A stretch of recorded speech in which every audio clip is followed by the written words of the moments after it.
नमस्कार दोस्तों, Mithilanchal express channel में आप सभी का एक बार फिर से बहुत बहुत स्वागत है। दरभंगा एयरपोर्ट के अस्थायी टर्मिनल का लेआउट तैयार, राज्य सरकार ने दी जमीन, 2 फेज में बनेगा मुख्य टर्मिनल। जी हां दोस्तों, दरभंगा एयरपोर्ट ने एक और रिकॉर्ड कायम किया है। इस फाइनेंशियल ईयर में 31 मार्च 2023 तक दरभंगा एयरपोर्ट पे 13,88,876 लोगों ने आवाजाही की है। इसके साथ ही एयरपोर्ट सबसे सर्वोच्च शिखर पर कायम है।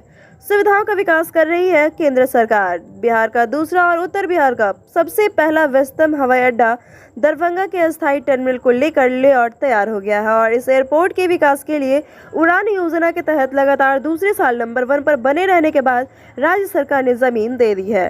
अब इस जमीन पर सुविधाओं का विकास केंद्र सरकार भी करने जा रही है। दरभंगा एयरपोर्ट के लेआउट प्लान बनकर हो चुके हैं तैयार और इसके अनुसार दरभंगा एयरपोर्ट का स्थायी सिविल टर्मिनल 54 एकड़ में बनेगा।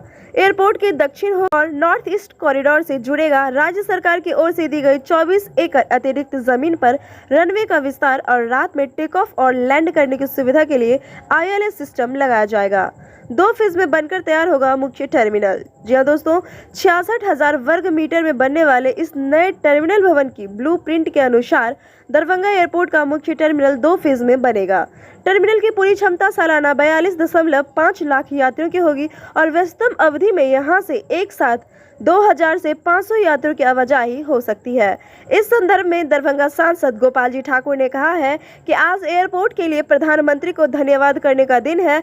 उन्हीं की सोच और प्रयास से दरभंगा के लोग एयरपोर्ट का फायदा उठा रहे हैं तथा एयरपोर्ट रोज नए प्रतिमान स्थापित कर रहा है। तो दोस्तों, ये था हमारा आज का ग्राउंड रिपोर्ट एयरपोर्ट से जुड़ा हुआ। फिर मिलते हैं नेक्स्ट वीडियो में एक नए अपडेट के साथ।